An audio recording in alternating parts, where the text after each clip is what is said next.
जो अपने माता पिता को दुख देता है, दर्द देता है, कष्ट देता है, वो अपने माता पिता का अपराधी होता है। उसके अपराध को उसके माता पिता ही माफ कर सकते हैं, साक्षात मालिक भी उसे माफ नहीं कर सकता।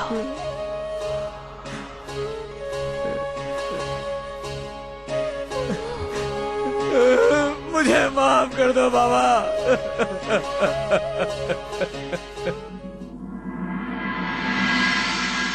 ये गांव के बनिए और साहूकार मेरे घर की ओर आ रहे हैं।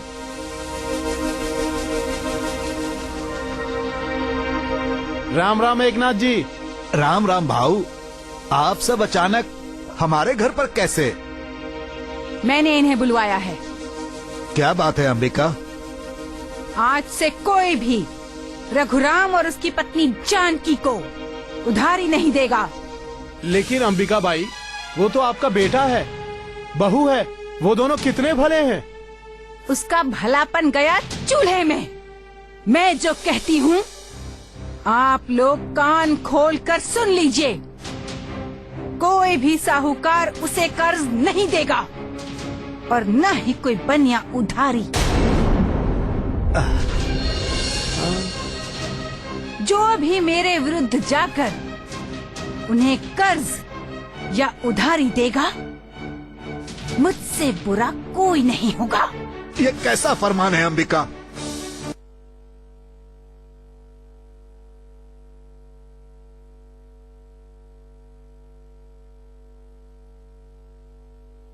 शत्रु को कभी माफ नहीं करती, चाहे वो मेरा खून ही क्यों ना हो।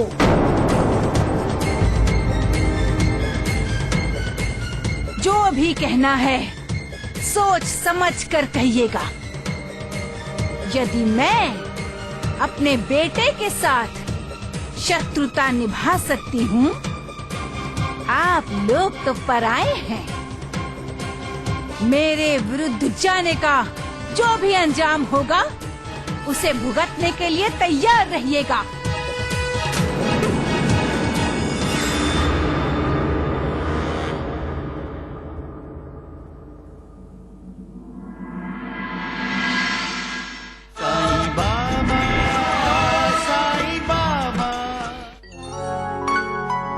खुशियां चूमती हैं इसके कदम, इसके दर्द से हर आंख होती है नम। ये क्या कर रहे हैं आप गुरुदेव? गुरुदेव, ये क्या किया आपने? बम भोले, हमने इस मंदबुद्धि द्वारकानाथ को उसकी उद्दंडता का दंड दिया है। हम इसे अभी और दंड देंगे। वैद्यराज, आपने वो कहावत सुनी है? कौन सी गुरुदेव? गेहूं के साथ चक्की में घुन भी पिसता है वैद्य जी। जी गुरुदेव, जी गुरुदेव, जी गुरुदेव। बम बम भोले, अब आपकी पिसने की बारी है। गुरुदेव, गुरुदेव, क्षमा क्षमा। मैं वैद्य जी की तरफ से मैं माफी मांगता हूँ। बम बम भोले, लेकिन तुम क्षमा क्यों मांग रहे हो धोंडू? हम मारेंगे। अरे मारो मारो, ये जाड़िया द्वारिका नाथ को खूब मारो। बम बम भोले, बम बम भोले। लेकिन वैद्य जी को मत मारो। मैं द्वारिका नाथ के साथ वैद्य जी को पिसते हुए नहीं देख सकता। बम बम भोले, बम बम भोले। ठीक है धोंडू, आज हम तुम्हारे कहने पे इस वैद्यराज को छोड़ते हैं। लेकिन याद रहे, अगर वैद्य जी ने द्वारकानाथ के साथ मिलकर फिर कोई खेल खेला तो हम वैद्य जी को नहीं छोड़ेंगे। बम बम भोले, बम बम भोले, बम बम भोले। नहीं नहीं, कदापि नहीं। अरे ऐसी गलती मैं फिर से नहीं करूँगा। ढूंढिया, मैं दो बार गलती नहीं करता ना। बम बम भोले, मत करना। हम द्वारिकानाथ को क्षमा नहीं करेंगे। ये तुम्हारी दंडता के लिए। चलिए महर्षि, लक्ष्मण प्रसाद जी। बम बम भोले, राम राम राम। द्वारिकानाथ जी, गुरुदेवों ने तो आपके चेहरे पर धुनी जला दी, अब इसको कौन बुझाएगा? अरे राम राम, जल्दी तो पता चलता। अरे राम। अपने किए की सजा तो भुगतनी ही पड़ती है, हर किसी को भुगतनी पड़ती है। अपने कर्म का कर्म फल तो मिलेगा ही मिलेगा। मालिक, जैसा करोगे वैसा ही भरोगे। दूसरों के लिए गड्ढा खोदोगे तो खुद गड्ढे में गिरोगे। किसी के बारे में बुरा सोचोगे तो तुम्हारा भी बुरा होगा। भूखे की भूख प्यास मिटाओगे तो मालिक तुम्हें दुआ देगा। कितना आसान कानून है। एक बच्चा भी समझ सकता है। और ये इंसान, मालिक ने ही तो ये चराचर दुनिया व्याप्त की है। वो हर तरफ है, हर जगह है। उसके अस्तित्व का साक्षात्कार तो हर वक्त हर पल होता रहता है। फिर इंसान एक अज्ञानी की तरह मालिक की पवित्र निशानियों को बुझाने का, मिटाने का पागलपन क्यों करता है? हम मालिक, सबका मालिक एक।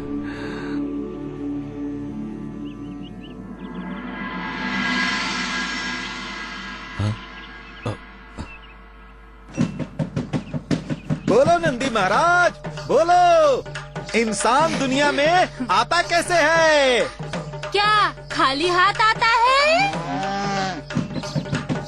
और जाता कैसे है? क्या वो खाली हाथ जाता है?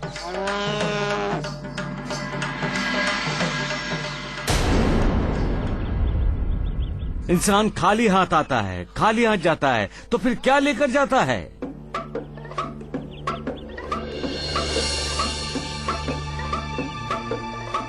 जमीन जायदाद, धन दौलत,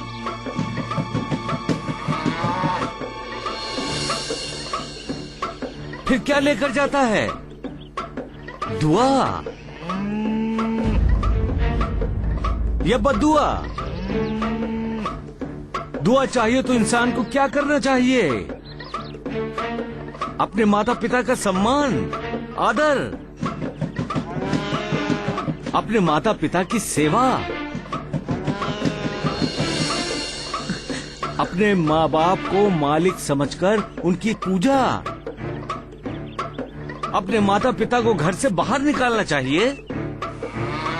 क्या किसी नाचने वाली के लिए अपने माता पिता का? बस कीजिए साईं बाबा, बस कीजिए। बाबा, हम पर तो पहले से ही अंगार बरस रहे हैं, अब और न बरसाइए। हम जानते हैं कि हमारे लड़के ने बहुत बड़ी भूल की है, लेकिन है तो हमारा बेटा ही ना। माता पिता के लिए उनकी औलाद चाहे कितनी ही बड़ी क्यों ना हो जाए, लेकिन रहती तो बच्चा ही है ना। हम इसे माफ कर देंगे बाबा, माफ कर देंगे। बेटे का उचित मार्गदर्शन माता पिता ही तो करते हैं ना। माँ, बेटा, पिताजी, मेरे बच्चे, मेरे लाल। माँ, मुझे माफ कर दीजिए पिताजी, मुझे माफ कर दीजिए माँ, मुझे माफ कर दीजिए। हमने तुम्हें माफ कर दिया बेटा, माफ कर दिया। हमें हमारा बेटा मिल गया, यही हमारे लिए बहुत है बाबा, यही हमारे लिए बहुत है। नहीं, सिर्फ बेटा ही नहीं, जो हमारा है वो सब हमें मिलना चाहिए। वो नागिन कुंडली मारकर हमारे घर संसार पर बैठी है, उसको हटना ही होगा, तभी हमें न्याय मिलेगा और उसका भी न्याय होगा। सबका मालिक एक। कभी कभी जिंदगी सपनों से हसीन होती है, पर कभी कभी वही सपने